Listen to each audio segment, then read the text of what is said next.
G'day, and welcome to another episode of Kiwi Car Life. And everyone has heard of like the 4Age or the 2ZZ or the 3SGE that Toyota was putting in all of their small high-performance cars like the Altezza, the Celica, the Corolla and the Caldina.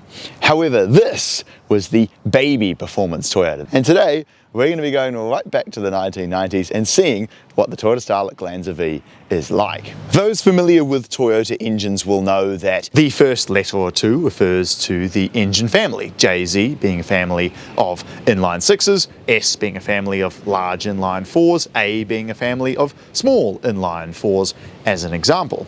The number that prefixes it is of course the different models within the series. The 1JZ is a 2.5 litre inline six, the 2JZ is of course a 3 litre inline six. And then the letters that follow tell you the characteristics of the engine. F meaning single cam, G meaning double cam, E meaning it has fuel injection, T meaning that it is turbocharged, and Z meaning that it is supercharged. However, generally Toyota engines that are turbocharged tend to have double camshafts in the case of, say, the 3S GTE or the 2JZ GTE. However, this Starlet Glanza V is powered by a very strange engine. It's part of the E engine family. This one is the 4E, a 1.3 litre variant, and it is turbocharged and fuel injected. So of course the suffix ends in TE, but you'll note that this one only has one camshaft. It is probably one of the only single cam turbocharged Toyota engines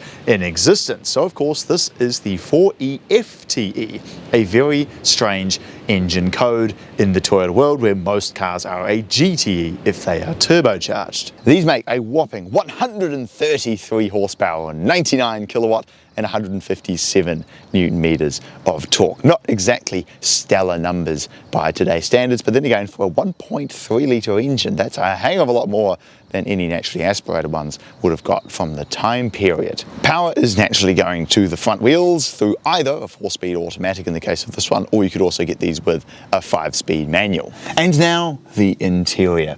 This is a Toyota interior if ever I've seen one. Everything is very grey and everything is very boring. The gauges are probably the coolest part about the car. It says 2-mode turbo in the tachometer and it revs to 7,200 RPM. But then the rest of the interior, you've got very, very basic air conditioning here, a 4-spoke steering wheel that looks like it's been lifted out of a Previa, the most basic POND 2L automatic transmission lever down here, and a lot of grey vinyl. However, these seats that have been put in this, which apparently are out of a newer Glanza V, are actually excellent. There's definitely not very much room in the back seats and even less room in the boot. But now it's time to see what a 1.3 litre single cam turbocharged 4-cylinder engine goes like.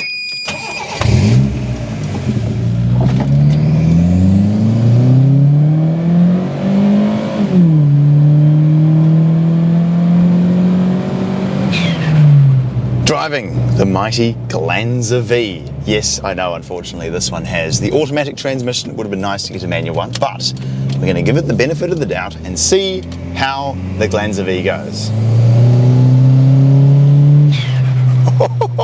Okay, the turbo is definitely doing something, I will give it that. For a 1.3, that's a lot more power than you would otherwise get if it did not have the turbocharger. Typical Toyota 4-cylinder.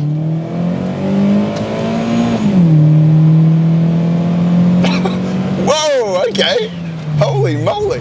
Typical Toyota bland 4-cylinder noise, but that's like really quick for a 1.3. Oh yeah, you can still rev match because it's an old school auto that has like zero electronic interference. This thing's fantastic. Into first and then foot down. You get all 3 boost lights on. Whoa, right to 7,000 RPM. Massive blow off valve noise when you let off. This thing is actually really quick, man. If I just lock it in second and treat it kind of like a manual. Look at that, whoa, the speed and the handling. Oh, it's so nimble, it's such a fun little machine. It just goes. Like, sure, the gears, because it's a 4-speed auto, are very, very long, which kind of takes away a bit of the fun. Kick down into first. There it is. Whoa! Oh yeah!